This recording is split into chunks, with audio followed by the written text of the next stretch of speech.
अच्छा जी, बिस्मिल्लाहिर्रहमानिर्रहीम। आज हम पढ़ेंगे वर्कर रिस्पॉन्सिबिलिटी एंड राइट्स। पिछली क्लास में हमने एम्प्लॉयर की रिस्पॉन्सिबिलिटी के हवाले से डिस्कस किया था कि एम्प्लॉयर की रिस्पॉन्सिबिलिटी हेल्थ एंड सेफ्टी के हवाले से क्या है।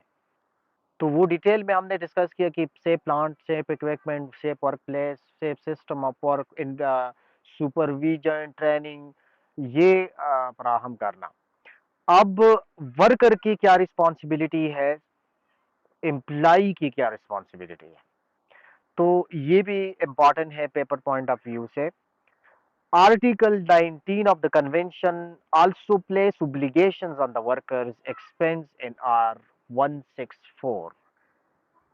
आर्टिकल कन्वेंशन का आर्टिकल नंबर 19 जो है वो वर्कर की रिस्पॉन्सिबिलिटी के हवाले से है कि वर्कर की क्या रिस्पॉन्सिबिलिटी है साइट के अंदर हेल्थ एंड सेफ्टी के हवाले से।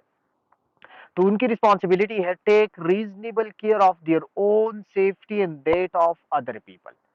वर्कर की ये रिस्पॉन्सिबिलिटी है कि वो अपनी सेफ्टी का भी ख्याल रखेंगे और अपनी फेलो वर्कर, अपनी कुलीग्स का, अपने को वर्कर्स का, अपने साथियों का भी रखेंगे।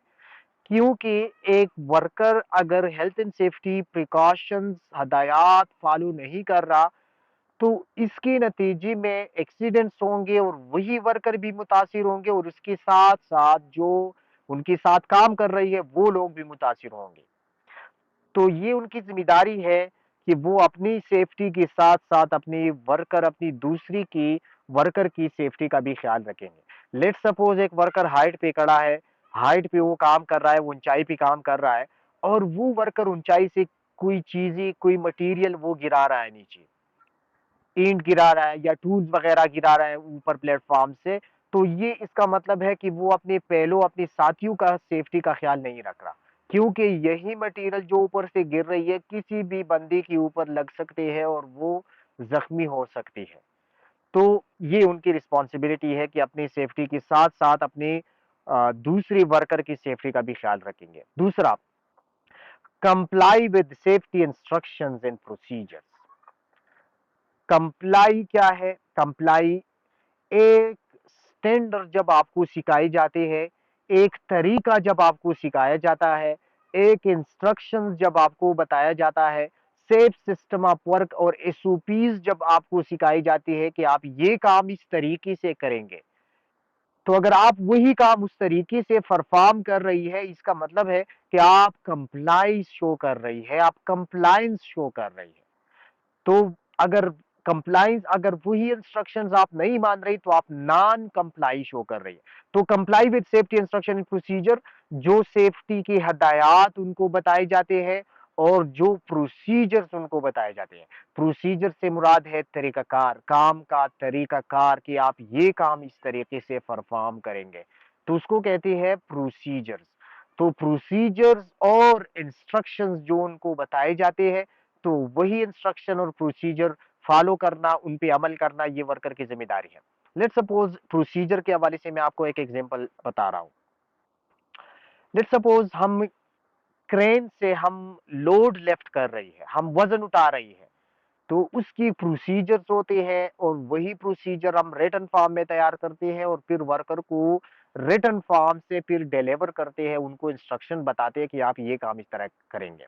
तो क्रेन से अगर हम लोड लिफ्ट कर रही है तो क्रेन से पहले पहले, लोड से पहले हमने जितनी भी लिफ्टिंग की रिक्वायरमेंट्स है वो हमने पूरी करनी है। हमने क्रेन को सही तौर पर सेलेक्ट करना है, सही तौर पर हमने क्रेन को सेट करना है, लगाना है ऐसी जमीन पर जो कि हमवार हो, जो कि मजबूत हो, नरम जमीन ना हो।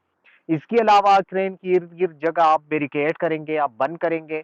इसी तरह आप ऊपर देखेंगे कि क्रेन की जहां पे हम लोड लिफ्ट कर रही है वहां पे बिजली की तार वगैरह तो नहीं है। हवा की स्पीड आप चेक करेंगे, अगर हवा की स्पीड 32 किलोमीटर पर आवर से ज्यादा है तो आप क्रेन ऑपरेट नहीं करेंगे। अगर हवा की स्पीड 32 किलोमीटर पर आवर से कम है तो फिर आपको इजाजत है, आप क्रेन ऑपरेट कर सकते हैं। आपकी ऑपरेटर, आप देखेंगे कि ऑपरेटर आपका ट्रेन है, थर्ड बॉडी सर्टिफाइड है, उनके पास सर्टिफिकेशन है या नहीं है। क्रेन की साथ सिग्नल मैन होना चाहिए जो लोड बांधते हैं और कम्युनिकेट करते हैं, इशारा करते हैं ऑपरेटर को, उसको रीगर कहते हैं, रीगर। ये रीगर है, मौजूद है, तो इसके बाद जाके आप क्रेन से लिफ्ट करना है। तो ये प्रोसीजर फॉलो करना, ये वर्कर की जिम्मेदारी है। तो ये प्रोसीजर कहलाते हैं, हर काम के हवाले से एक तरीकाकार होता है, तो प्रोसीजर फॉलो करना वर्कर की जिम्मेदारी है। अच्छा, वर्कर की तीसरी responsibility, use all safety equipments properly.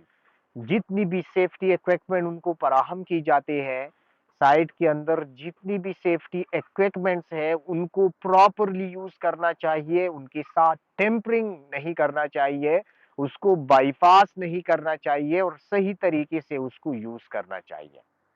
तो जितनी भी सेफ्टी इक्विपमेंट उसको प्रॉपरली यूज करना चाहिए, जितनी भी पर्सनल प्रोटेक्टिव इक्विपमेंट है, helmet, jacket, shoes, safety harness, safety belt, ये सारी चीजें सही तरीके से इस्तेमाल करना चाहिए।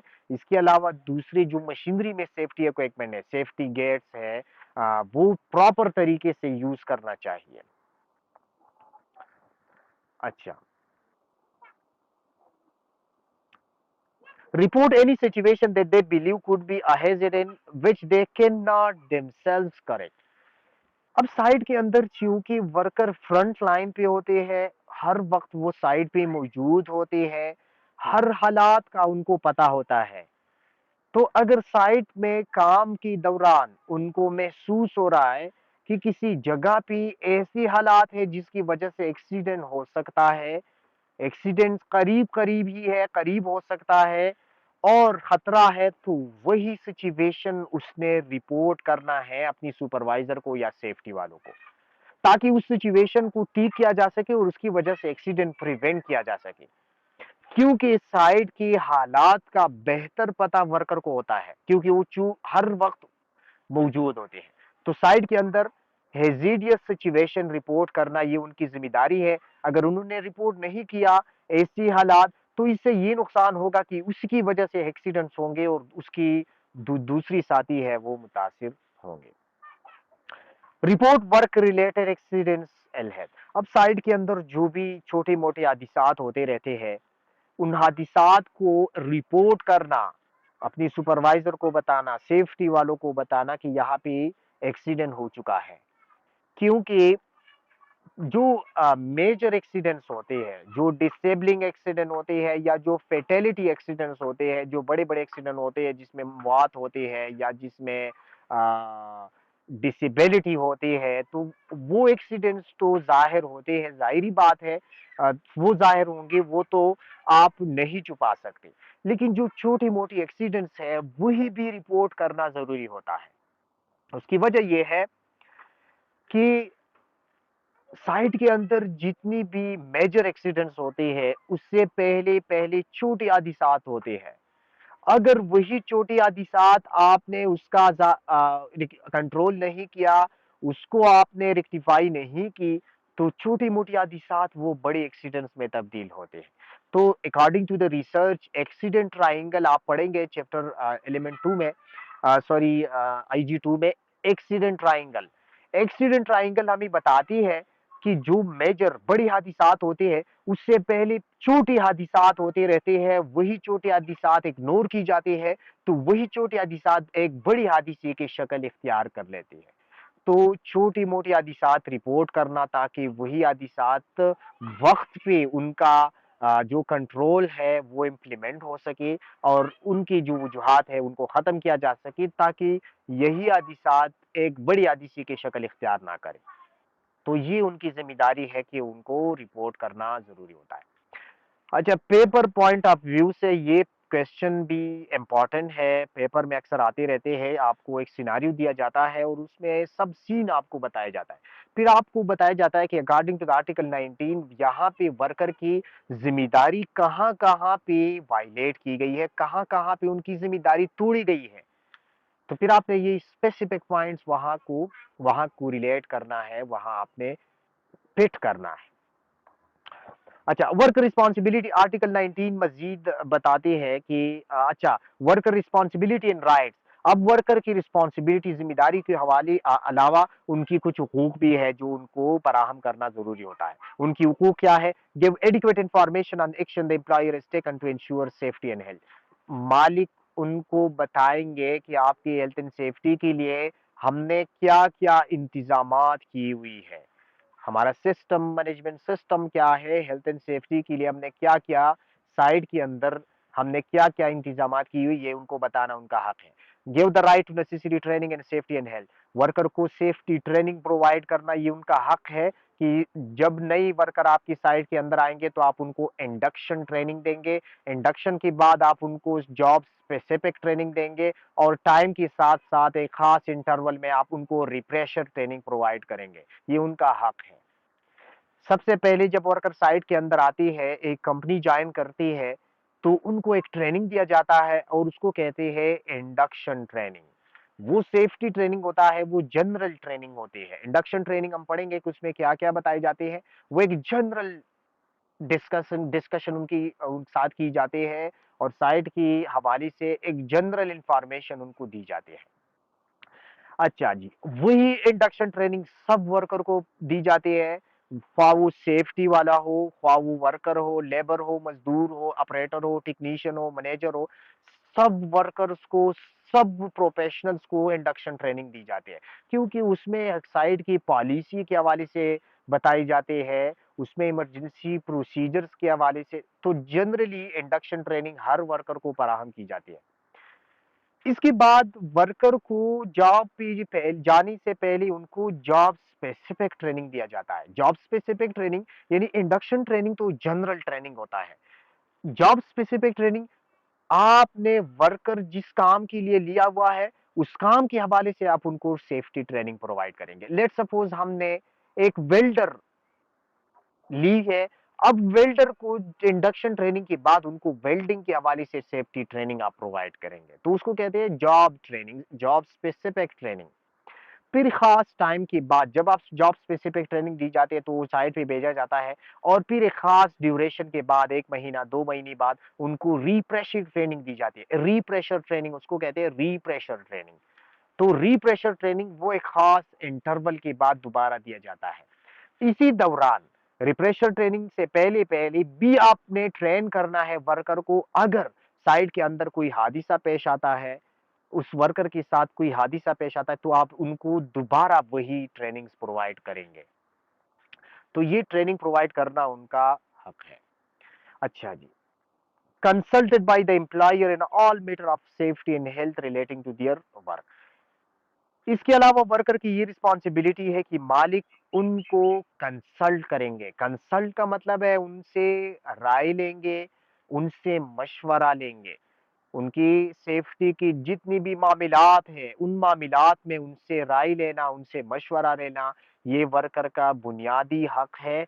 ये मालिक उनसे लेंगे। हर काम में उनसे राय लेना, हर काम में उनसे मशवरा लेना और उनकी राय को मद्देनजर रखती हुई साइट के अंदर सेफ्टी इम्प्लीमेंटेशन करना, ये करेंगे मालिक और ये वर्कर का हक है। कंसल्ट का मतलब है कि उनकी राय लेना। आप कोई कंट्रोल्स डिसाइड कर रही है, आप कोई साइट के अंदर इम्प्लीमेंटेशन कर रही है, तो आप उनसे राय लेंगे, क्योंकि राय एक तो लीगल उनका राइट्स है। दूसरी बात यह है कि आप जब वर्कर से राय लेते हैं, उनकी शिकायत सुनते हैं, तो इससे उनकी मोरल अप होते हैं, उनसे उनकी इज्जत नफ्स बढ़ती है। और जब आप छोटी-छोटी बातों पे उनसे राय लेते हैं, तो इसका ये फ़ायदा फिर होता है कि जब आप उनकी बात सुनते हैं, तो वो रिटर्न में आपकी बात भी सुनते हैं। आपकी इंस्ट्रक्शन फिर वो सुनते हैं, आपकी हदायत फिर वो सुनते हैं।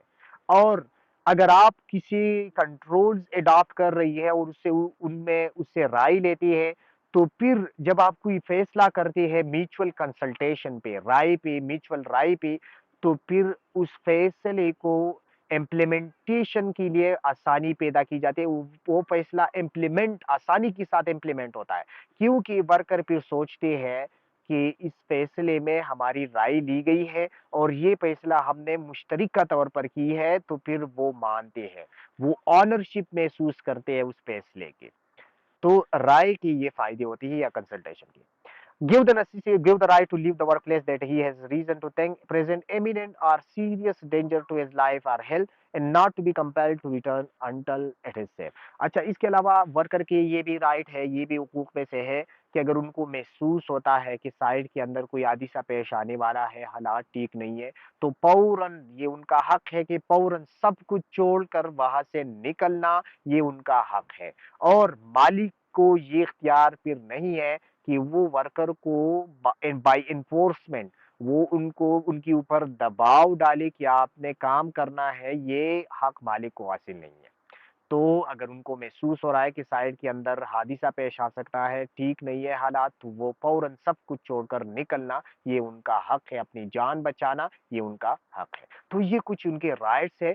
पेपर में अक्सर क्वेश्चन आते रहते हैं कि आर्टिकल 19 वर्कर की रिस्पॉन्सिबिलिटी और उनकी राइट के हवाले से क्या क्या यहाँ पे वायलेट की गई है, आप उन पे तस्करा करें, आप उन पे कमेंट करें।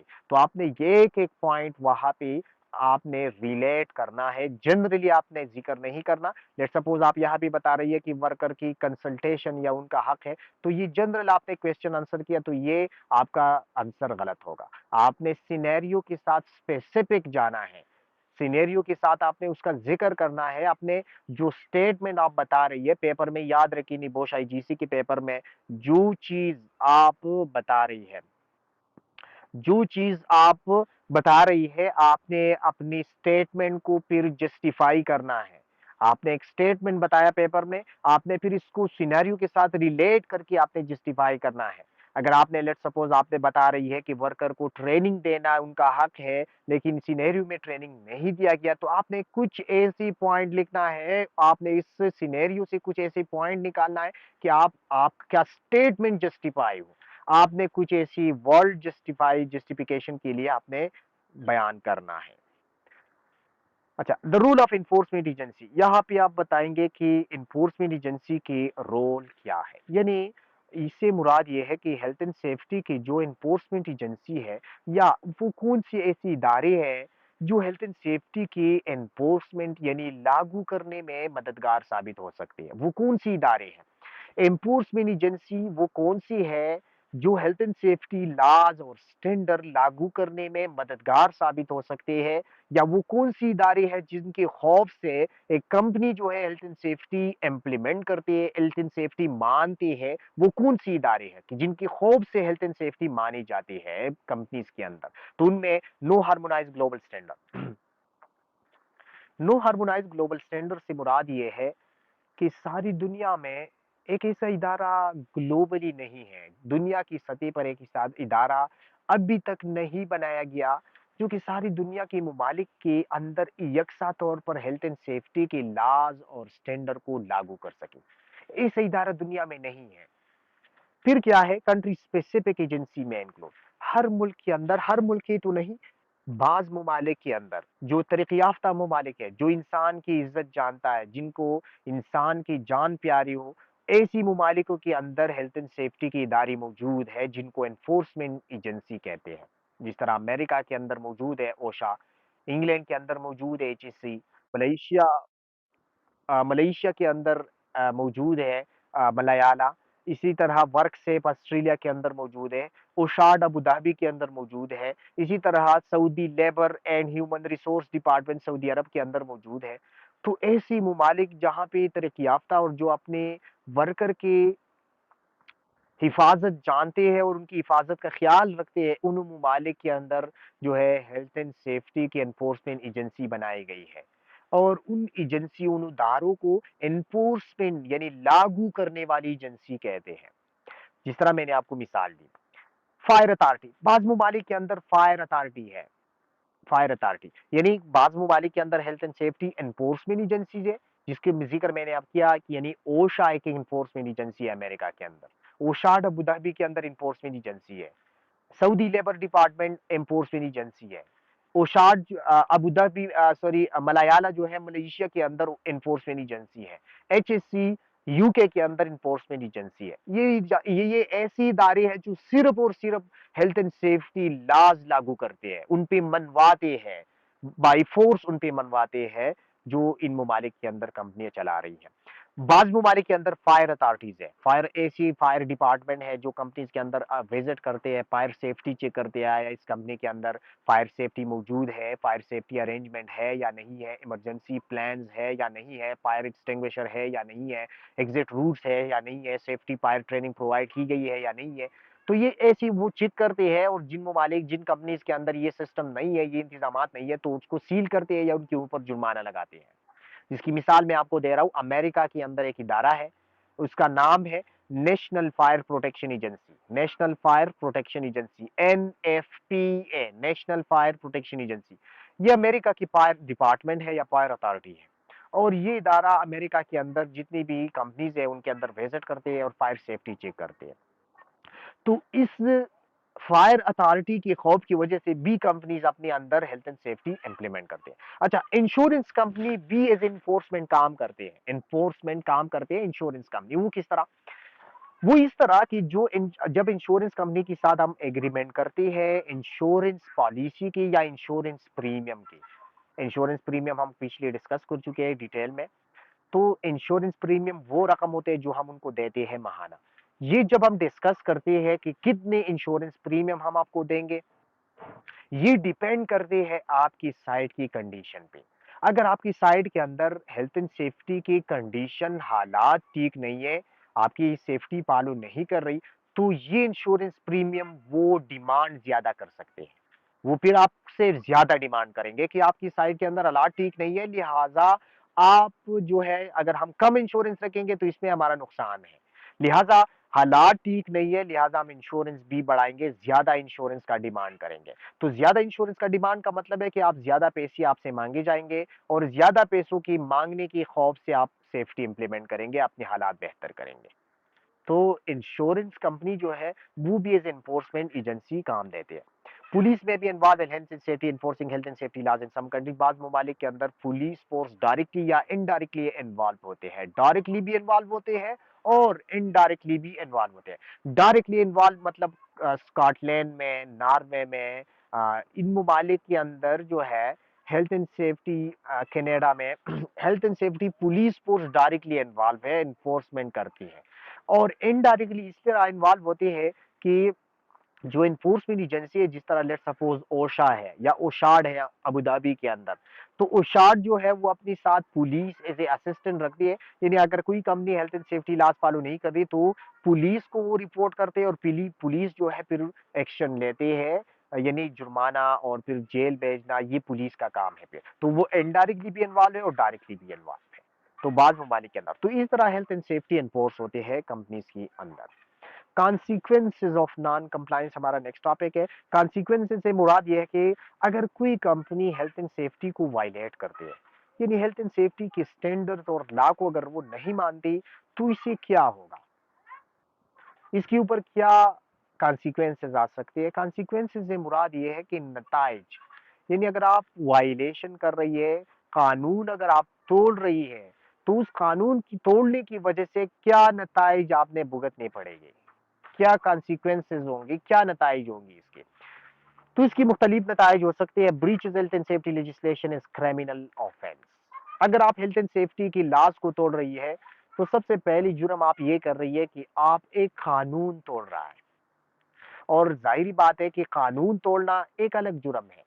अब कानून तोड़ने की वजह से जो नुकसान आप कर रही है वो तो अलग बात है, लेकिन सबसे पहले आप कानून तोड़ रही है, कानून तोड़ने की सजा अलग है, उसकी नतीजे में जो नुकसान आप दूसरों को पहुंचा रही है वो अलग है। तो कानून तोड़ना अलग एक जुर्म है, उसकी नतीजे में नुकसान पहुंचाना ये अलग जुर्म है।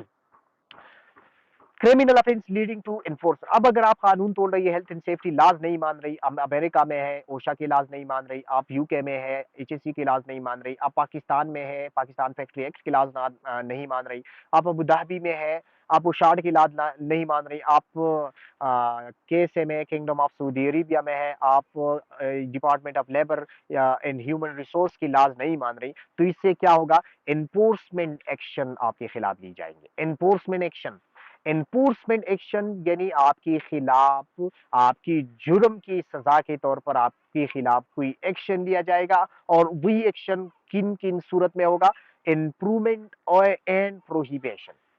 इन्फोर्समेंट एक्शन इस तरह ली जाती है कि आपके खिलाफ।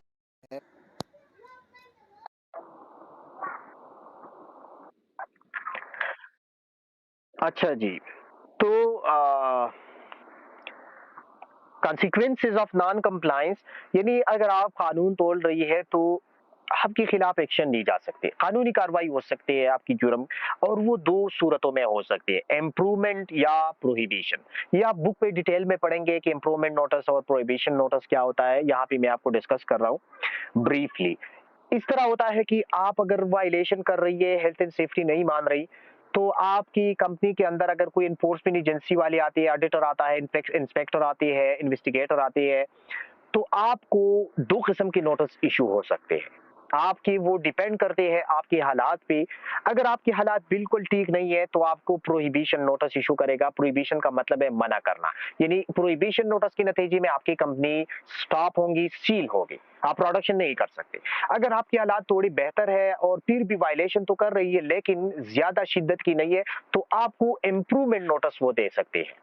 इम्प्रूवमेंट का मतलब है कि बेहतरी लाना, इम्प्रूवमेंट लाना, बेहतरी लाना। इम्प्रूवमेंट नोटिस में ये होता है कि एक डेडलाइन आपको दिया जाता है, टाइम दिया जाता है कि आपके पास इतना टाइम है, 1 हफ्ता है, 1 महीना है, और इस नोटिस के अंदर-अंदर, इस टाइम के अंदर-अंदर आप अपने हालात ठीक करें। वरना फिर आपके खिलाफ एक्शन ली जाएंगे प्रोहिबिशन सूरत में, या आपको जेल भी जा सकता है और आपके ऊपर फाइन भी लग सकता है। तो अगर आपकी हालात ठीक है लेकिन बाज़ एरियाज़ पे आपकी कमज़ोरियाँ है, तो आपको इम्प्रूवमेंट नोटिस दिया जाएगा। और इम्प्रूवमेंट नोटिस में ये होता है कि एक डेडलाइन आपको दी जाती है कि इस टाइम के अंदर-अंदर आप अपनी हालात बेहतर करें। अगर आपकी उस टाइम के बाद भी आपने हालात ठीक नहीं की, तो फिर डायरेक्ट आपको प्रोहिबिशन नोटिस मिलेगा और आपकी कंपनी बैन होगी, सील होगी। इसी तरह जो इम्प्रूवमेंट नोटिस और प्रोहिबिशन नोटिस आपको मिलती है, तो फिर अदालत में आप उसको क्लेम भी कर सकते हैं, यानी आप उसकी अपनी जस्टिफिकेशन भी कर सकते हैं कि ये इम्प्रूवमेंट नोटिस जो उसने दिया है। इम्प्रूवमेंट नोटिस में आपको कुछ रिकमेंडेशन दी जाती है, कुछ प्रपोजल आपको दी जाती है कि आप इस तरह करें, इस तरह करें, इस तरह करें तो आपके हालात बेहतर होंगे। अगर जो हदायत आपको बताई जाती है अगर वो आपके लिए प्रैक्टिकली पॉसिबल नहीं है, तो आप अदालत में चैलेंज भी कर सकते हैं कि ये मेरे पॉसिबल नहीं है, और आप जस्टिफिकेशन कर सकते हैं और उसको खत्म कर सकते हैं। तो इस तरह अगर आप जस्टिफिकेशन नहीं कर रही या जस्टिफिकेशन आप नहीं कर सकते, तो इम्प्रूवमेंट आप जरूर लाएंगे, और आपने अगर इम्प्रूवमेंट नहीं लाई तो डायरेक्ट आपको प्रोहिबिशन नोटिस मिलेगा। इसी तरह प्रोहिबिशन नोटिस के बाद आपको जो आपके ऊपर जुर्माना भी लगेगा, यानी आपकी कंपनी सील की जाती है, आपके ऑपरेशन स्टॉप की जाते हैं, और जाहिर बात है इसके बाद आपके खिलाफ सजा भी होगा। और सजा जो है आपके खिलाफ केस चलेगा, प्रोसिक्यूशन प्रोसेस उसको कहते हैं, आपके खिलाफ अदालती कार्रवाई होगी।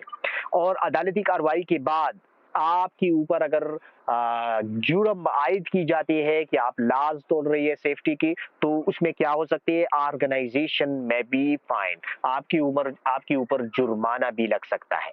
यानी आपके ऊपर जुर्माना वो लगा, भारी जुर्माना लग सकती है। और जुर्माने की सूरत में जो नोटिस अदालत की तरफ से आपको इशू की जाते हैं, उन नोटिस को कहते हैं पनिटिव नोटिस। पनिटिव नोटिस कि आप इतना जुर्माना अदा करें, उसको पनिटिव नोटिस इशू कर सकते हैं। और इंडिविजुअल में भी फाइन आर इम्प्रिजन, और जो इंडिविजुअल है मतलब कंपनी के जो टॉप मैनेजमेंट के लोग हैं, सीईओ है, एमडी है, टॉप मैनेजमेंट के जितनी भी लोग हैं, वो जेल भी जा सकता है।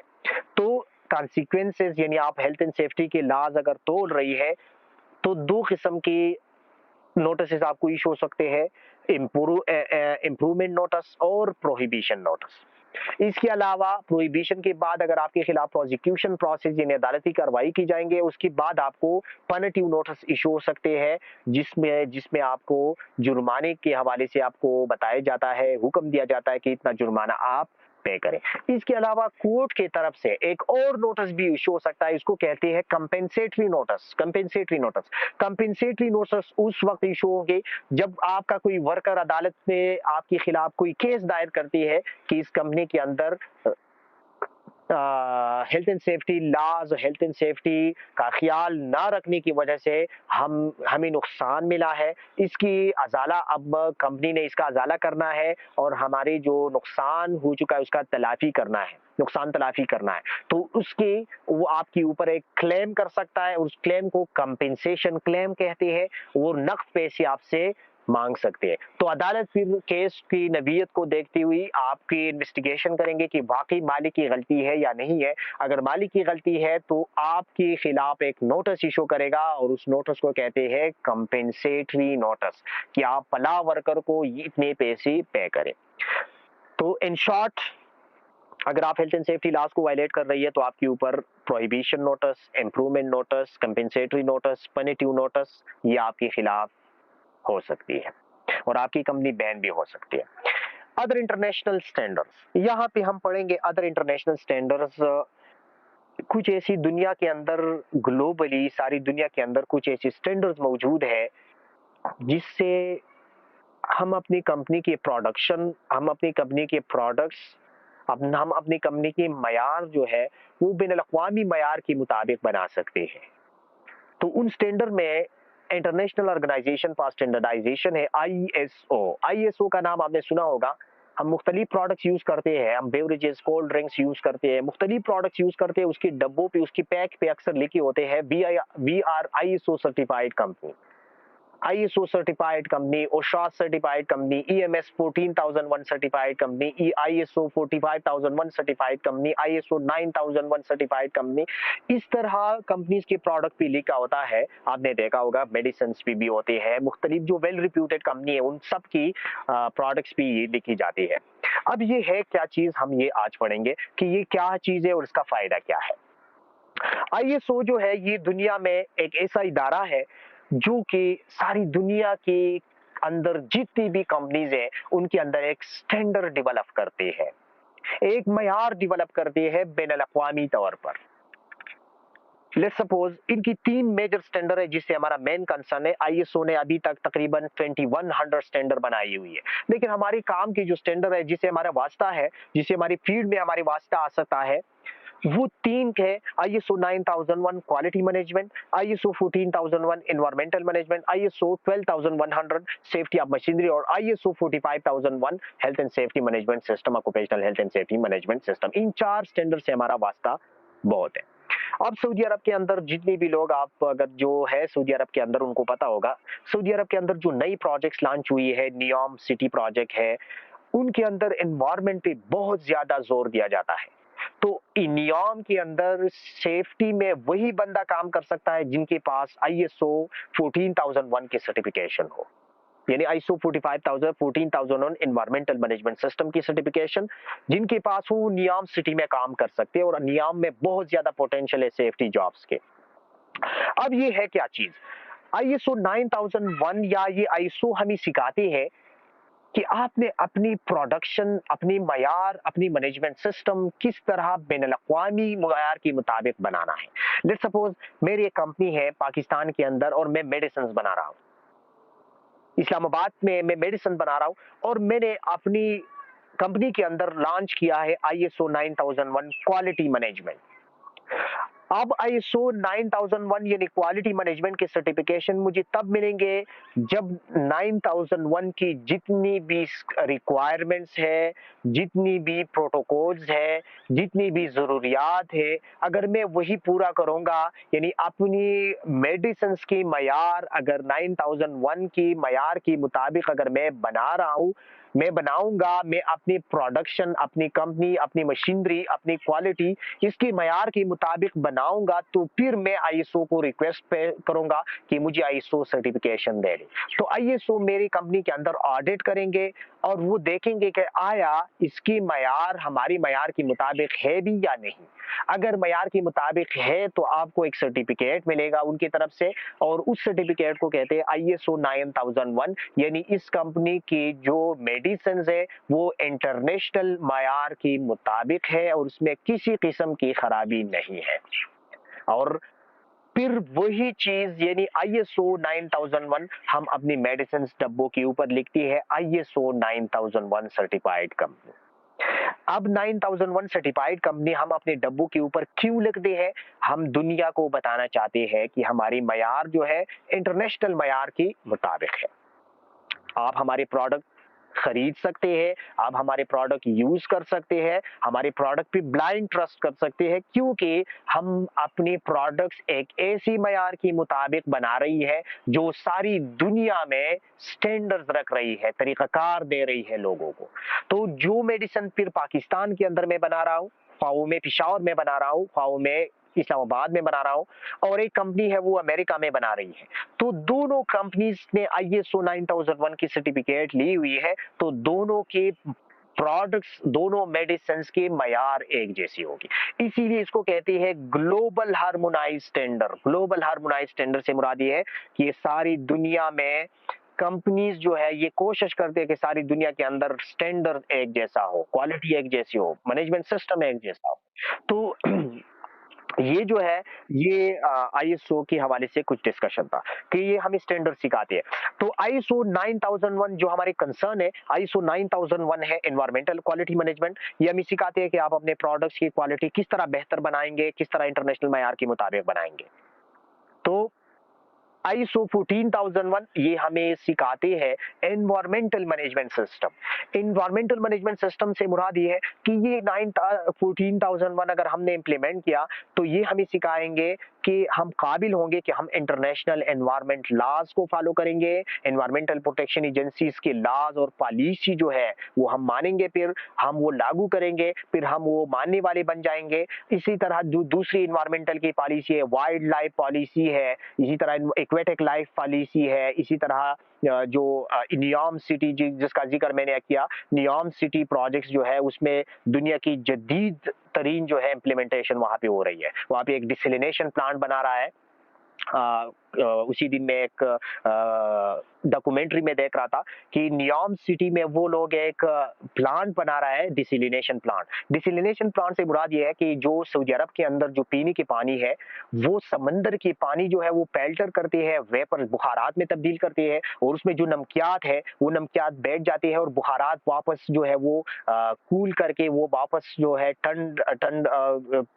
ठंडी जो हीट एक्सचेंजर है उससे पास करके बुखारात वापस पानी में तब्दील करते हैं, तो उससे वो जो नमकियात है वो खत्म हो जाती है, तो वो पानी फिर वो यूज करते हैं पीने के लिए। तो सऊदी अरब के अंदर ज्यादातर डिसलिनेशन प्लांट्स लगी हुई है इसी वजह से। अच्छा जी, तो क्वालिटी एनवायरमेंटल मैनेजमेंट ये हमें सिखाते हैं कि आपने एनवायरमेंटल पॉलिसीज को किस तरह आपने उबाय करना है, किस तरह आपने एनवायरमेंटल पॉलिसी को फॉलो अप करना है। ईपीए जो एनवायरमेंटल की जो पॉलिसीज है, ईपीए की पॉलिसी है, एक्वेटिक लाइफ की पॉलिसी है, तो आपने वो किस तरह कंप्लाई करना है, ये हमें 14001 जो है वो हमें सिखाते हैं। आईएसओ 12100 ये उनका जो स्टैंडर्ड है वो सेफ्टी ऑफ मशीनरी है। सेफ्टी ऑफ मशीनरी की जितनी भी प्रोडक्शन कंपनी है उन कंपनीज के अंदर ज्यादातर मशीनरीज की वजह से एक्सीडेंट होते रहते हैं। जो मशीनरी होते हैं, इक्विपमेंट्स होते हैं, प्लांट होते हैं, तो उनकी वजह से ज्यादा हादसात होते रहते हैं। तो ये स्टैंडर्ड हमें अगर लागू करेंगे तो हमें सिखाएंगे कि मशीनरीज के साथ जो मुंसलिक खतरात हैं वो आप किस तरह जो है काउंटर करना है, आपने किस तरह उनको कंट्रोल करना है। These standard not a law, they are good management practice. यहाँ पे बता रहे कि दीज जो ये आईएसओ ने जो स्टैंडर्ड बनाई हुई है, जो तरीकाकार बनाया हुआ है, वो स्टैंडर्ड है, ला नहीं है। स्टैंडर्ड है, ला नहीं है। अब स्टैंडर्ड और ला में क्या फर्क है इस पे बात करते हैं। अच्छा, स्टैंडर्ड जिस तरह मैंने आपको बताया कि स्टैंडर्ड में स्टैंडर्ड इम्प्लीमेंटेशन में हमारी मर्जी शामिल होती है, और ला कानून क्या है? कानून अगर आप किसी मुल्क के अंदर आप रह रही है तो आपने उसकी मुल्क के कानून आपने मानना होगा, उसमें आपकी मर्जी शामिल नहीं होती। आप चाहे चाहते हैं या नहीं चाहते, अगर आप किसी मुल्क के अंदर रह रही है आपने उस मुल्क के कानून को आपने मानना होगा, उसमें आपकी मर्जी शामिल नहीं होती, उसको कहते हैं लॉ। स्टैंडर्ड क्या है? स्टैंडर्ड में हमारी मर्जी शामिल होती है। अगर हम चाहे तो अगर हम स्टैंडर्ड इंप्लीमेंट कर सकते हैं, अगर हम ना चाहे तो हमारे ऊपर कोई जोर जाब्ता, कोई इन्फोर्समेंट नहीं है। लेट्स सपोज मैं मिसाल दे रहा हूँ, अब मैं पाकिस्तान के अंदर रह रहा हूँ, अपनी कंपनी चला रहा हूँ, पाकिस्तान के जितने भी कानून है मैंने उसको मानना होगा। अगर मैं नहीं मानूंगा तो मेरे खिलाफ एक्शन ली जाएंगी। लेकिन स्टैंडर्ड, अब पाकिस्तान के अंदर मैं मेडिसिन कंपनी बना रहा हूं, तो अगर मैं चाह रहा हूं मैं आईएसओ की स्टैंडर्ड ले सकता हूं। अगर मैं नहीं चाहता तो मेरे ऊपर कोई जोर जाबिता नहीं है। अगर मैंने आईएसओ के स्टैंडर्ड अपनी कंपनी के अंदर लागू किया तो इसका ये फायदा होगा कि मेरा बिजनेस आगे जाएगा, मेरे प्रोडक्ट्स लोग खरीदेंगे, मार्केट मेरी वैल्यू बढ़ेंगे, लोग जो है दुनिया में मेरे प्रोडक्ट्स खरीदेंगे, क्योंकि उस जो देखेंगे कि ये आईएसओ सर्टिफाइड कंपनी है, इसका मतलब है कि आईएसओ ने इसको सर्टिफिकेशन दी हुई है, तो इसका मतलब है कि इसकी मयार जो है इंटरनेशनल मयार के मुताबिक है। तो मेरे प्रोडक्ट्स खरीदेंगे, मेरे बिजनेस आगे जाएंगे, मेरी कंपनी प्रमोट होंगे स्टैंडर्ड लेने से। लेकिन अगर मैं स्टैंडर्ड नहीं लेना चाहता तो मेरे ऊपर कोई जोर जाबिता नहीं है। मैं स्टैंडर्ड के बगैर में भी कंपनी चला सकता हूं, आईएसओ स्टैंडर्ड के बगैर भी। लेकिन एक दफा जब आईएसओ के साथ आप एफिलिएशन करते हैं, एक दफा आप आईएसओ की सर्टिफिकेट्स लेते हैं, तो फिर आईएसओ के जो रिक्वायरमेंट्स है वो आपने मानना होगा। फिर आप बाउंड होंगे आईएसओ की सर्टिफिकेशन के जो रिक्वायरमेंट्स है, यानी उनके जो स्टैंडर्ड्स के जो रिक्वायरमेंट की आप हमको आपको स्टैंडर्ड देंगे, क्योंकि उनके साथ हम एग्रीमेंट करते हैं कि हम आपको स्टैंडर्ड तो दे रही है सर्टिफिकेशन, लेकिन आपने हमारी स्टैंडर्ड के मुताबिक फिर चलना होगा। अगर आप हमारी स्टैंडर्ड के मुताबिक नहीं चल रही तो फिर हम सर्टिफिकेट जो है वो कैंसिल करेंगे, हम वो सर्टिफिकेट कैंसिल करेंगे। तो फिर अगर एक दफा आपने स्टैंडर्ड इंप्लीमेंट किया आईएसओ, तो फिर आपने आईएसओ के स्टैंडर्ड्स को मानना पड़ेगा, फिर आप उसकी रिक्वायरमेंट्स पूरी करेंगे, क्योंकि वो किसी भी वक्त आ सकते हैं, आपकी कंपनी के अंदर विजिट कर सकते हैं, ऑडिट कर सकते हैं। अगर किसी भी वक्त वो उनको मालूम हुआ कि आप उनकी रिक्वायरमेंट्स पूरी नहीं कर रहे, तो आप उसकी सर्टिफिकेट जो है वो कैंसिल कर सकते हैं। तो स्टैंडर्ड और लॉ में ये फर्क होता है। दूसरी बात कि स्टैंडर्ड बनता लॉ बनता है स्टैंडर्ड ही से। मैंने आपको उस दिन बताया था कि लॉज किस तरह बनते हैं। आईएलओ ने जो स्टैंडर्ड बनाई थी, जो कन्वेंशन बनाई थी, हर मुल्क वही कन्वेंशन अपने मुल्क के अंदर लॉज में तब्दील कर रही है। तो हमेशा स्टैंड लॉज जो है वो स्टैंडर्ड ही से बनते हैं। अब स्टैंडर्ड क्या है, सबसे पहले तो इस पे बात करते हैं व्हाट इज स्टैंडर्ड। स्टैंडर्ड वो तरीकाकार, वो प्रोसीजर जो सारी दुनिया में मानी जाती है, रिकॉग्नाइज होते हैं, लोग इसको मानते हैं, लोग उसको तस्लीम करते हैं, उस तरीकाकार को स्टैंडर्ड्स कहते हैं। तो सारी दुनिया में अगर एक तरीकाकार तस्लीम की जाती है तो इसका मतलब है कि वही स्टैंडर्ड अगर आप इंप्लीमेंट करेंगे तो लॉज के फॉलो करने में पे आपको आसानी होगी। आप फिर उस मुल्क के लॉज इंप्लीमेंट होने में आपको आसानी होगी। तो स्टैंडर्ड आपने इंप्लीमेंट किया तो लॉज ऑटोमेटिकली इंप्लीमेंट होंगे, क्योंकि लॉज बनते हैं स्टैंडर्ड ही से। तो इसका ये फायदा होता है। अच्छा जी, इंटरनेशनल स्टैंडर्ड में आईएसओ ने ये तो तीन स्टैंडर्ड जो हमने डिस्कस किया, आईएसओ 9001, 14001, आईएसओ 14100, ये जो स्टैंडर्ड हमने डिस्कस की ये तो क्वालिटी के हवाले से, एनवायरनमेंट के हवाले से और दूसरा जो है मशीनरी के हवाले से स्टैंडर्ड थे। अब आईएसओ ने जो health and safety management standard के लिए जो मॉडल बनाया हुआ है, जो स्टैंडर्ड बनाई हुई है, जो तरीकाकार बनाया हुआ है, वो है आईएसओ 45100। आईएसओ 45100, आईएसओ 45100 हमें सिखाते हैं कि आपने अपनी कंपनी के अंदर health and safety management system किस तरह इंप्लीमेंट करना है, किस तरीकाकार पे आपने health and safety management system चलाना है, क्या प्रोसीजर आपने अडॉप्ट करनी होगी, किस तरीकाकार को आप अपनाएंगे। ये स्टैंडर्ड हमें health and safety management system सिखाते हैं। तो मुख्तलिफ स्टैंडर्ड होते हैं occupational health and safety management system की। आईएलओ की 2001 का मॉडल भी है जो हम यहाँ पे इस कोर्स में डिस्कस करेंगे, आईएसओ 2001 मॉडल। इस तरह आईएसओ 45001 मॉडल भी है। इससे पहले आईएसओ 45001 से पहले ओशास 18001 था, ओशास 18001। 2018 में ओशास 18001 खत्म हुआ और इसकी जगह नया मॉडल आ गया, उसका नाम है आईएसओ 45100। इसकी बुक्स जो है मेरे पास मौजूद है, कोई बंदा अगर इंटरेस्टेड है, उसको स्टडी करना चाहते हैं कि इसमें क्या है, तो मुझसे कांटेक्ट कर सकते हैं, मैं आपको प्रोवाइड करूंगा। तो अक्सर जो हमारी स्टूडेंट्स है जो ऑलरेडी जॉब पे है अभी, तो हमसे पूछते हैं, अक्सर मुझसे पूछते हैं कि कौन सा ऐसा कोर्स है निबोश की बात जो मेरे लिए फायदामंद साबित हो सकता है मैनेजमेंट में। तो उसमें ये है कि आप अगर आईएसओ 45001 कर ले, और आप में से अगर कोई बंदा बाहर जाना चाहते हैं, सऊदी अरब जाना चाहता है नियॉम सिटी में या दूसरी सऊदी अरब के अंदर जितनी भी प्रोजेक्ट्स है अभी, तो वो आईएसओ 45001 आईएसओ 14001 पे बहुत ज्यादा जोर दे रही है। और आईएसओ 14001 की आजकल बहुत ज्यादा जॉब्स है सऊदी अरब के अंदर। तो उसकी जॉब जो है फिर आप इन्वायरमेंटल मैनेजमेंट में आप काम करेंगे, तो ज्यादा फायदा आपको ईएमएस यानी आईएसओ 14001 वो आपको दे सकती है। सोर्सेज ऑफ इंफॉर्मेशन, यहाँ पे कुछ लिंक्स आपको नजर आ रही है। इस लिंक से मुराद ये है कि अभी तक जो चीजें हमने स्टडी की है इस कोर्स में, इस सिलेबस में, इस चैप्टर में, ये यहाँ से इन वेबसाइट से उठाई गई है, इन वेबसाइट से ये कॉपी की गई है। तो इनमें वेबसाइट में कौन कौन सी वेबसाइट है, hsc.gov.uk है जो अमेरिका की एनफोर्समेंट एजेंसी है, सॉरी यूके की। इसी तरह occupational safety and health administration USA का जो इदारा है ओशा, www.osha.gov। इसी तरह European agency for safety and health at work, European agency work safe जो है ऑस्ट्रेलिया, ये इन वेबसाइट से ये चीजें उठाई गई है। ये से निबोश के कोर्स के हवाले से जितनी भी चीजें, जितनी भी टॉपिक्स है, ये आपको एचएससी वेबसाइट पे मिलेगा। एचएससी वेबसाइट पे आप जाए www.hsc.gov.uk, वहां पे काफी डिटेल में आपको सब कुछ वहां पे मिलेंगे। एंड ऑफ द मॉड्यूल, ये हमारे पास मॉड्यूल 1.2 जो है यहाँ पे खत्म हो रहा है। अच्छा, अब स्टार्ट लेंगे 1.3 module 1.3 who does what in the organisation. इसमें हम पढ़ेंगे कि ऑर्गेनाइजेशन के अंदर मुख्तलिफ लोगों क्या कर रही है, क्या करती है मुख्तलिफ लोग, टॉप मैनेजमेंट से लेकर बॉटम मैनेजमेंट तक, बॉटम तक, वर्कर्स तक, मुख्तलिफ लोग क्या कर रहे हैं, उनकी क्या जिम्मेदारी होते हैं। द एम्प्लॉयर, यहाँ पे ऑलरेडी हम डिस्कस कर चुके हैं कि एम्प्लॉयर की क्या रिस्पॉन्सिबिलिटी है, एम्प्लॉयर क्या है, ये अभी हमने डिस्कस कर चुके हैं कि एम्प्लॉयर वो बंदा, वो ऑर्गेनाइजेशन जो लोगों को जॉब देते हैं, लोगों को नौकरियां देते हैं, वो एम्प्लॉयर कहलाते हैं। एम्प्लॉयर क्या है यहाँ पे बता रही, एम्प्लॉयर अ पर्सन और ऑर्गेनाइजेशन दैट एम्प्लॉय पीपल, एक इंडिविजुअल बंदा या एक इदारा जो लोगों को जॉब देते, इदारा भी हो सकता है, लेकिन मेजॉरिटी केसेस में एम्प्लॉयर जो है वो इदारा होता है। जिस तरह हम देखते हैं, हम अगर मैं पुलिस में काम कर रहा हूँ तो पुलिस मेरा एम्प्लॉयर है, अगर मैं वापडा में काम कर रहा हूँ तो वापडा एक इदारा है, वो मेरे एम्प्लॉयर है, अगर मैं एनएचए में काम कर रहा हूँ तो एनएचए मेरा इदारा है, वहां में एम्प्लॉयर है। और एक इंडिविजुअल पर्सन भी हो सकता है, अगर मैं किसी शॉप पे किसी बंदे के साथ काम कर रहा हूँ तो मेरे एम्प्लॉयर शुमार की जाते हैं। The employer in this context is normally an organization।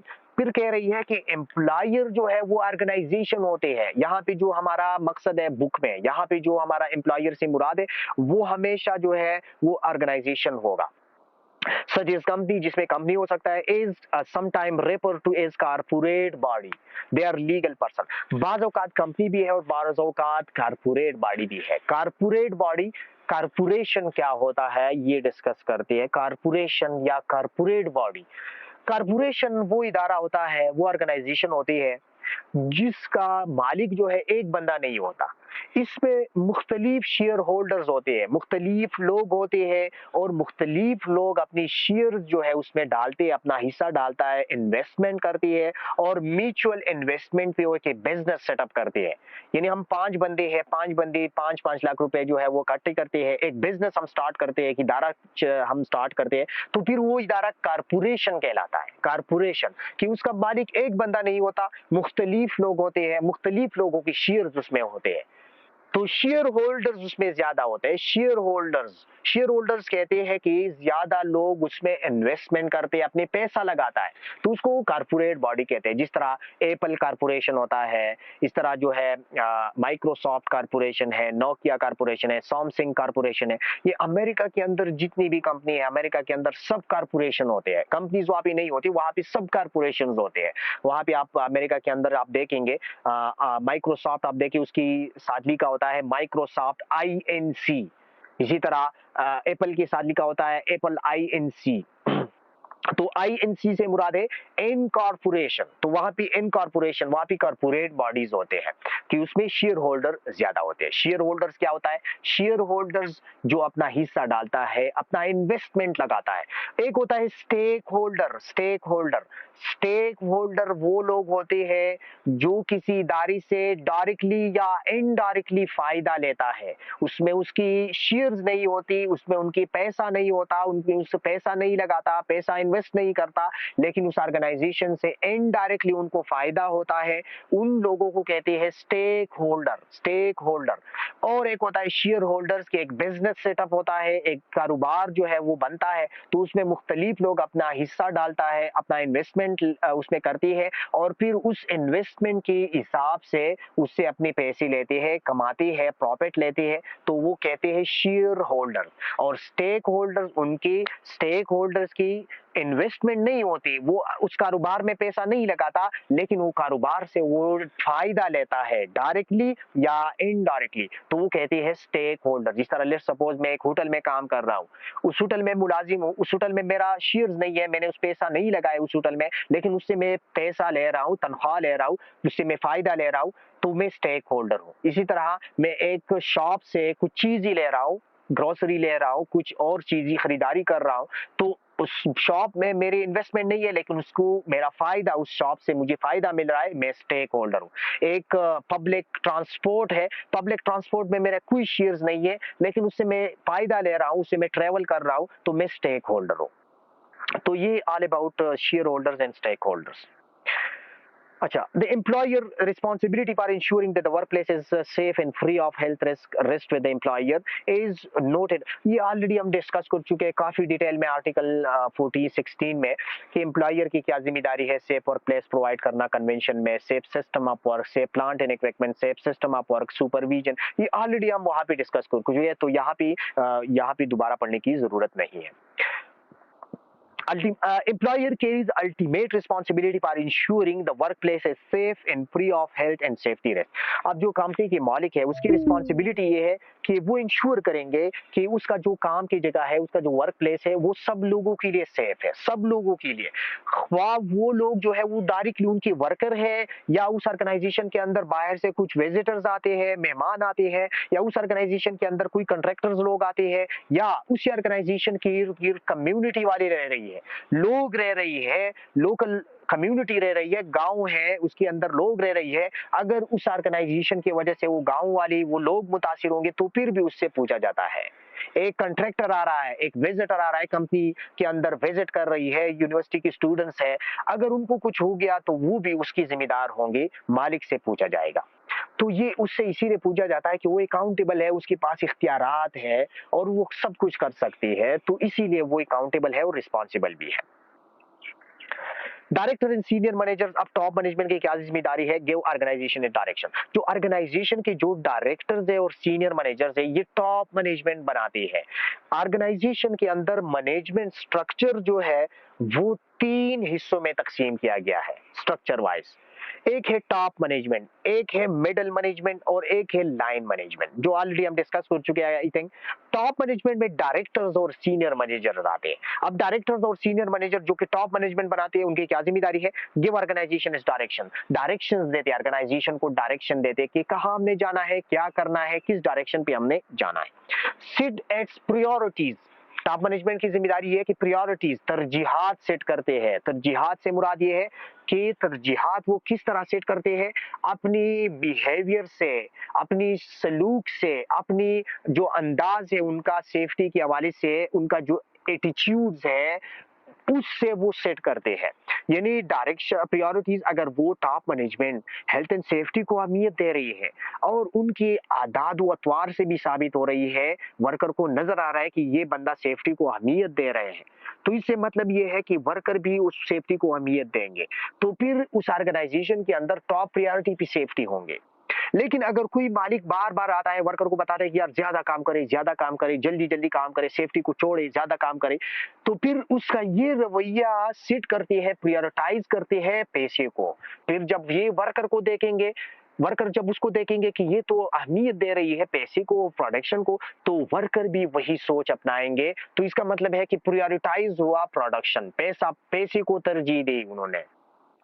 तो टॉप मैनेजमेंट प्रायोरिटीज सेट करते हैं। प्रायोरिटीज वो किस तरह सेट करते हैं? वो इस तरह नहीं करते कि डॉक्यूमेंटेड फॉर्म में वो सेट करते हैं कि हमारा सबसे अहम प्रायोरिटी ये होगा कि हम ज्यादा से ज्यादा पैसा कमाएं, या हमारा सबसे ज्यादा प्रायोरिटी ये होगा कि हम सेफ्टी हमारा इंश्योर हो। तो वो पॉलिसी में भी बताते हैं, लेकिन ज्यादातर प्रायोरिटीज उनकी सलूक से, उनकी बिहेवियर से वो सेट होते हैं। अगर वो सेफ्टी को अहमियत देते हैं तो वर्कर भी अहमियत देते हैं। तो इसका मतलब है कि प्रायोरिटाइज सेफ्टी को तरजीहात दे रही है। अगर वो पैसे को अहमियत दे रही है, जल्दी जल्दी काम और ज्यादा काम को, तो इस वर्कर भी ज्यादा काम और जल्दी काम करेंगे। तो इसका मतलब है कि उस ऑर्गेनाइजेशन के अंदर तरजीह तरजीह ज्यादातर पैसे को दी जाती है। तो इससे ये मुराद है। Allocate resources and appoint competent person. मालिक की ये भी जिम्मेदारी है कि वो रिसोर्सेज देते हैं। रिसोर्सेज याद रखिए, जराए रिसोर्सेज, रिसोर्सेज में तीन चीजें आती है मेन। एक बजट पैसा, दूसरा टाइम, तीसरा मैन पावर वर्कर। तीन चीजें रिसोर्सेज में आती है, budget, man power and time. तो मालिक की जिम्मेदारी है कि ये तीन चीजें ये रिसोर्सेज देंगे। वो टाइम भी देंगे। किस तरह टाइम? वो मीटिंग में हिस्सा लेंगे, मीटिंग में जो भी मसाइल है वो उसको सॉल्व करेंगे। अगर वो मीटिंग में हिस्सा नहीं ले रहा तो वर्कर के मसाइल किस तरह फिर हल होंगे? तो वो ये रिसोर्स दे रही है कि वो मीटिंग में हिस्सा ले रही है, बात सुनती है, मसाइल हल करते हैं। पैसे की जरूरत है, वो पैसा दे रही है। मैन पावर की जरूरत है, लेबर की जरूरत है, इंजीनियर्स की जरूरत है, सेफ्टी ऑफिसर की जरूरत है, वो मार्केट से उनके इंटरव्यू कराते हैं, वो लेते हैं, तो रिसोर्सेज दे रही है। तो इनकी ये रिस्पॉन्सिबिलिटी है, और ये रिस्पॉन्सिबिलिटी उनकी इसीलिए है कि इन रिस्पॉन्सिबिलिटीज की पूरी करने के इख्तियारात उनके पास मौजूद है। और appoint competent person, competent person वो लेते हैं। कॉम्पिटेंट सेफ्टी में हम अगर आप डिक्शनरी में जाके देखें इस कॉम्पिटेंट के मानी अगर आप देखें तो आपको नजर आएगा काबिल, काबिल, कॉम्पिटेंट। लेकिन सेफ्टी में कॉम्पिटेंट हम उन बंदों को हम कॉम्पिटेंट कहलाएंगे जिनके पास चार चीजें हो। एक है नॉलेज, उनके पास काम के हवाले से नॉलेज हो। एक उनके पास एबिलिटी हो, फिजिकल एबिलिटी भी और मेंटल एबिलिटी भी, वो काम बेहतर तरीके से कर सकते हो।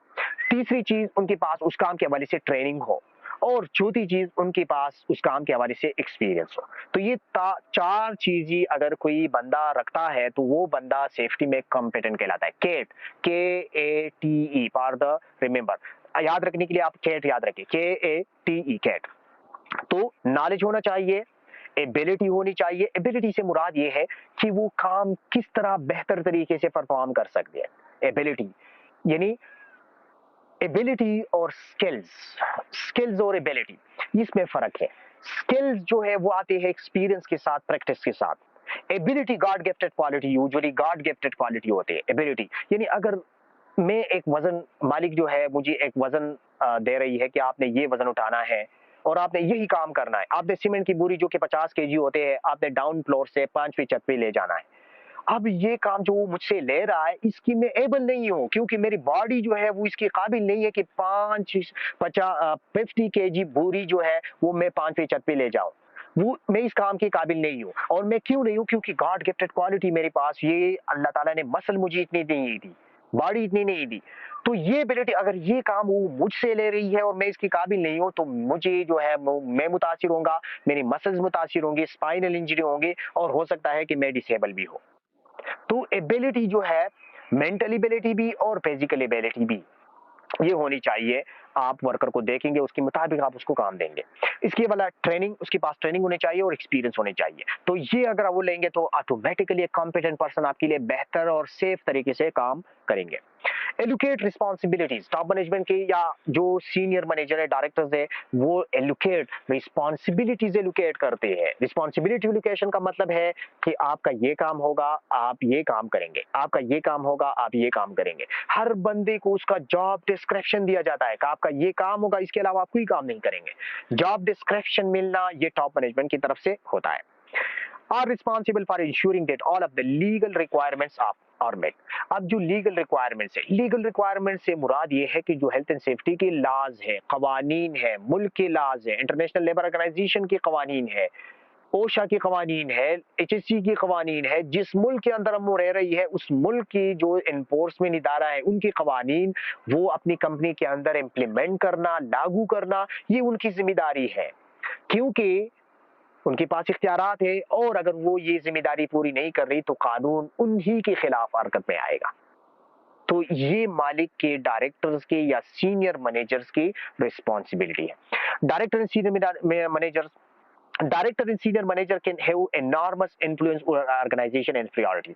ये बात मैंने आपको अभी बताया कि जो ऑर्गेनाइजेशन के जो डायरेक्टर्स है और सीनियर मैनेजर्स है, उनकी जो सोच होती है, उनकी जो बिहेवियर होती है, उनकी जो एटीट्यूड होती है कि वो किन नजरों से देखते हैं सेफ्टी को, ये बहुत अहमियत रखती है। प्रायोरिटाइजेशन में, तरजीहात में बहुत ज्यादा अहमियत रखती है।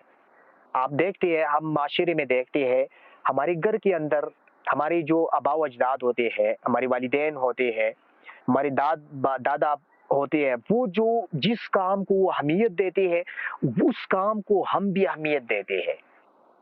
जिस काम को वो अहमियत देते हैं, उस काम को हम भी अहमियत देते हैं। तो इस तरह प्रायोरिटीज सेट होते हैं। तो टॉप मैनेजमेंट या कंपनी के अंदर लोग जो बड़ी बड़ी पोजीशन पे बैठे हुए है, वो जिस काम को ज्यादा अहमियत देते हैं, वर्कर भी उसी काम को ज्यादा अहमियत फिर देते हैं। अगर वो सेफ्टी को ज्यादा अहमियत देते हैं, तो वर्कर भी सेफ्टी को ज्यादा अहमियत देते हैं। अगर वो प्रोडक्शन और पैसे को ज्यादा अहमियत देते हैं, तो इसका मतलब है कि वो प्रायोरिटाइज करते हैं, प्रायोरिटीज देते हैं सेव प्रोडक्शन को और पैसे को। तो फिर वर्कर भी सेफ्टी को बाहर फेंक कर वो भी इस काम में लगेंगे, उस कोशिश में होंगे कि हम ज्यादा से ज्यादा काम कर सके ताकि मालिक जो है वो खुश हो। तो प्रायोरिटाइज करना, उनकी सोच जो है वो प्रायोरिटी सेट करती है।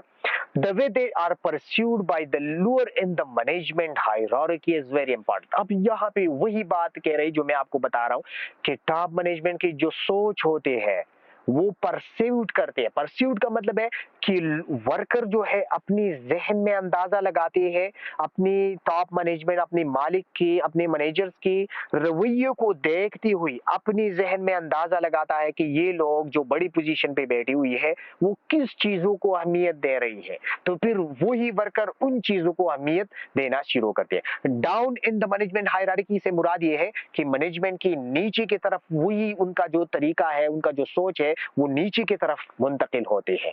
मैनेजमेंट हायरार्की की तरफ नीचे मुंतकिल होते हैं और यहाँ तक वर्कर की तरफ जो है वो पहुंच जाती है। They must demonstrate clear commitment and leadership with regard to health and safety। अब टॉप मैनेजमेंट को चाहिए कि हेल्थ एंड सेफ्टी को एक कमिटमेंट के तौर पर ले ले। कमिटमेंट का मतलब है कि वो कस करे, वो मुखलिस हो सेफ्टी के लिए। जब टॉप मैनेजमेंट के लोग मुखलिस होंगे तो सारे लोग फिर मुखलिस होंगे। अगर टॉप मैनेजमेंट के लोग मुखलिस नहीं है तो फिर नीचे लोग भी मुखलिस नहीं होंगे। अब वो डिमॉन्स्ट्रेट किस तरह करेंगे सेफ्टी को? डिमॉन्स्ट्रेट का मतलब है कि मुजाहिरा करना।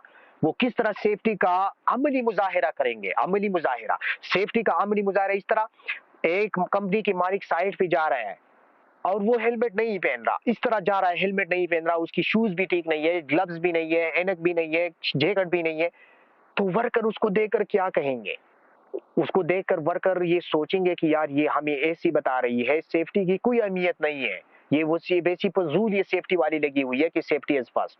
अगर सेफ्टी की अहमियत होता, ये इतनी अहम चीज होती, तो ये मालिक खुद अपनाते। तो अगर मालिक जो है साइड पे जा रहा है, खुद वो सेफ्टी हेलमेट पहन रहा है, खुद जैकेट पहन रही है, खुद शूज पहन रही है, खुद सेफ्टी मीटिंग में हिस्सा ले रही, सेफ्टी ट्रेनिंग में खुद खड़ा है, सेफ्टी वालों की बात सुन रही है, तो इसका ये मतलब होगा कि वो डिमॉन्स्ट्रेट कर रही है, अमली मुजाहिरा कर रहा है, सेफ्टी का अमली मुजाहिरा कर रहा है। तो हमेशा टॉप मैनेजमेंट वर्कर के लिए एक नमूना होता है। अगर वो फॉलो कर रही है तो वर्कर भी, उनकी ज़हनों भी अहमियत बढ़ेंगे सेफ्टी की। हम साइड पे खड़े होते हैं, हमारी सीनियर होते हैं सेफ्टी जो कुरियन होते हैं, हमारी जीएम होते हैं, जनरल मैनेजर होता है, कंस्ट्रक्शन मैनेजर होते हैं, प्रोजेक्ट मैनेजर होते हैं, हम डाइस पे खड़े होते हैं, स्टेज पे खड़े होते हैं, हम ट्रेनिंग्स डिलीवर करते हैं, टूल बॉक्स मीटिंग कंडक्ट करते हैं, वो नीचे खड़े होते हैं वर्कर के साथ। तो उनसे उनकी डिमॉन्स्ट्रेट होते हैं, डिमॉन्स्ट्रेट करते हैं कि हम लोग कितनी सेफ्टी को अहमियत दे रही है, कितनी जो है हम लोग सेफ्टी फॉलो कर रही है। टूल बॉक्स मीटिंग में वो सुबह सुबह सवेरे जो है वो अपनी आप सुबह टूल बॉक्स मीटिंग जो ग्राउंड होता है वो जो है जाती है सुबह सवेरे टाइम पे। तो इनसे उनकी डिमॉन्स्ट्रेट करते हैं, उनसे जाहिर होते हैं, उनकी इस सलूक से जाहिर होते हैं कि वो लोग कितनी अहमियत दे रही है सेफ्टी को। तो फिर उस साइड में पॉजिटिव कल्चर डेवलप होंगे और सब लोग सेफ्टी को अहमियत देंगे। अच्छा, मिडिल मैनेजमेंट फिर इसके बाद आते हैं और सुपरवाइजर आते हैं। मिडिल मैनेजमेंट ये मैनेजमेंट स्ट्रक्चर का दूसरा हिस्सा है जो मिडल पे आते हैं, और जो सुपरवाइजर है वो आखिरी सिरे पे जो बॉटम पे होते हैं, लाइन मैनेजमेंट भी इसको कहते हैं। उनकी क्या जिम्मेदारी है? उनकी ये जिम्मेदारी है, middle management and supervisors are involve in day to day operation running of the organisation, so they are responsible for health and safety standards within the operation under their control. ये जो middle management होते हैं, middle management के लोग होते हैं, या जो सुपरवाइजर होते हैं, लाइन मैनेजर होते हैं, ये हमेशा साइट के अंदर मौजूद होते हैं। अब जो टॉप मैनेजमेंट के लोग होते हैं वो ऑफिसेज में होते हैं अपने, वो पॉलिसीज बनाते हैं रिटर्न फॉर्म में, वो एलोकेट करते हैं, वो बजट देते हैं, वो लोग देते हैं, डायरेक्शंस देते हैं, टारगेट सेट करते हैं, प्रायोरिटी सेट करते हैं। वो साइट पे बहुत कम आते हैं। प्रैक्टिकली जो ऑपरेशंस होते हैं साइट पे, जो प्रैक्टिकली काम होता है वहां पे वो लोग बहुत कम आते हैं। अब वो लोग जो साइट पे होते हैं, डे टू डे जो काम उनकी नजरों के नीचे होते हैं, वो कौन होते हैं? वो मिडिल मैनेजर और सुपरवाइजर होते हैं। तो मिडिल मैनेजर और सुपरवाइजर की ये रिस्पॉन्सिबिलिटी, जिम्मेदारी है कि रोजाना की बुनियाद पे जितनी भी काम साइट के अंदर हो रही है, उन कामों में सेफ्टी लागू करना, सेफ्टी इंश्योर करना, सेफ्टी इंप्लीमेंट करना, वर्कर की सेफ्टी मनवाना, उनके लिए सेफ्टी फराहम जितनी भी चीजें हैं वो फराहम करना, ये उन लोगों की जिम्मेदारी है। हाँ, इन लोगों को जितनी भी चीजें चाहिए सेफ्टी वाली चाहिए, ये फीडबैक देते हैं टॉप मैनेजमेंट को, वो उनको देते हैं। उनको पैसा चाहिए, बजट चाहिए सेफ्टी इक्विपमेंट्स के लिए, हेलमेट खरीदने के लिए, जैकेट खरीदने के लिए, शूज खरीदने के लिए, दूसरे इक्विपमेंट खरीदने के लिए, वो टॉप मैनेजमेंट को फीडबैक देते हैं, उनको देते हैं। लेकिन डे टू डे रोजाना की बुनियाद पे सेफ्टी जब वर्कर काम करती है और वो काम सेफ तरीके से उनसे लेना, ये सुपरवाइजर और मिडिल मैनेजमेंट का काम है। क्योंकि सुपरवाइजर अगर वर्कर से सेफ तरीके से काम नहीं लेंगे तो कंपनी की जो पॉलिसी सेफ्टी बनते हैं, जो कि टॉप मैनेजमेंट बनाते हैं ऑफिस में, वही पॉलिसी फिर पूरी नहीं होंगी। तो टॉप मैनेजमेंट सेफ्टी की पॉलिसी बनाते हैं ऑफिस में, और वही सेफ्टी की पॉलिसी इंप्लीमेंट करते हैं साइट के अंदर प्रैक्टिकली, ये सुपरवाइजर और मिडिल मैनेजमेंट इंप्लीमेंट करते हैं। तो ये मिडिल मैनेजर और सुपरवाइजर की जिम्मेदारी है। नेक्स्ट हमारा टॉपिक है कंट्रैक्टर मैनेजमेंट। आई थिंक इस टॉपिक हम कल छोड़ेंगे, ये कल पढ़ेंगे, और कल इंशाल्लाह नेक्स्ट